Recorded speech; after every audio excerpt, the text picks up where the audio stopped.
एक समय की बात है। एक छोटे से गांव में राधा नाम की एक गरीब लड़की रहती थी।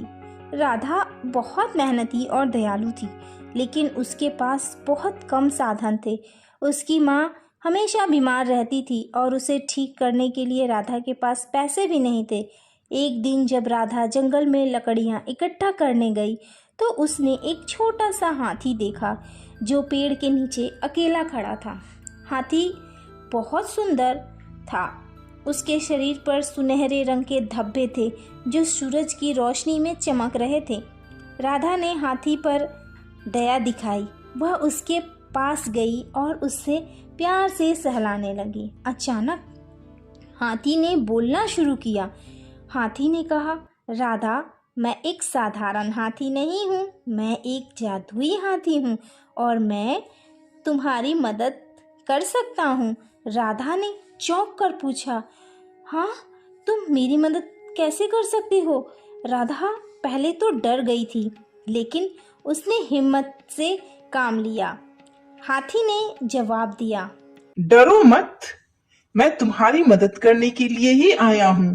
तुम जो चाहोगी मैं उसे पूरा कर सकता हूँ, लेकिन एक शर्त है, तुम अपने लाभ के लिए कभी भी मेरा इस्तेमाल नहीं करोगी। राधा बहुत खुश हुई और उसने हाथी से विनम्रता से कहा, मुझे अपने लिए कुछ नहीं चाहिए, लेकिन मेरी माँ बहुत बीमार है। अगर तुम उसे ठीक कर दो तो मैं हमेशा तुम्हारी आभारी रहूंगी। हाथी ने अपनी सूंड उठाई और हवा में लहराई। कुछ ही पलों में एक सुनहरी धूल उड़ती हुई राधा के घर की ओर चल गई। जब राधा घर लौटी तो उसने देखा कि उसकी माँ पूरी तरह ठीक हो गई है। राधा की खुशी का ठिकाना नहीं था। उसने जादुई हाथी का धन्यवाद किया और उसे गले लगा लिया।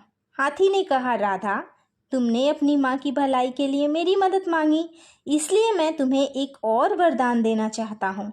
जब भी तुम्हें किसी की ज़रूरत हो या किसी ज़रूरतमंद की मदद करनी हो तो मुझे याद कर लेना। मैं तुरंत तुम्हारी सहायता के लिए हाजिर हो जाऊंगा। राधा ने इस वरदान को बड़े मन से स्वीकार किया। उसने इस जादुई शक्ति का कभी भी दुरुपयोग नहीं किया और हमेशा जरूरतमंदों की मदद करने में इसे इस्तेमाल किया। धीरे धीरे राधा की प्रतिष्ठा पूरे गांव में फैल गई। लोग उसे सम्मान की दृष्टि से देखने लगे और उसका आदर करने लगे।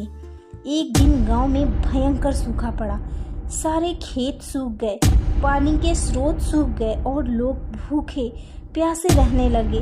राधा ने गांव वालों की इस हालत को देखा तो तुरंत जादुई हाथी को याद किया। हाथी ने प्रकट होकर कहा, क्या बात है राधा, आज तुम बहुत परेशान लग रही हो। राधा ने कहा, आज तुम्हें गांव वालों की मदद करनी होगी। गांव के सभी लोग सूखे से पीड़ित हैं, कृपया उनकी मदद करो। हाथी ने फिर अपनी सूंड उठाई और आकाश में लहराई। अचानक आसमान में बादल छा गए और जोरदार बारिश हुई। खेतों में हरियाली वापस लौट आई, पानी के स्रोत भर गए और गांव में खुशहाली भी वापस आ गई। लोग राधा की जय जयकार करने लगे। उसकी दयालुता और निस्वार्थता की प्रशंसा होने लगी। राधा ने हाथी का धन्यवाद किया। हाथी वहां से चला गया। राधा ने गांव के लोगों को सिखाया कि सच्ची खुशी दूसरों की भलाई में है, न कि स्वार्थी इच्छाओं को पूरा करने में। जादुई हाथी की कहानी ने सभी को यह समझाया कि जब हम अपने वरदानों का सही और परोपकारी ढंग से उपयोग करते हैं तो हमें सच्ची संतुष्टि और सम्मान मिलता है।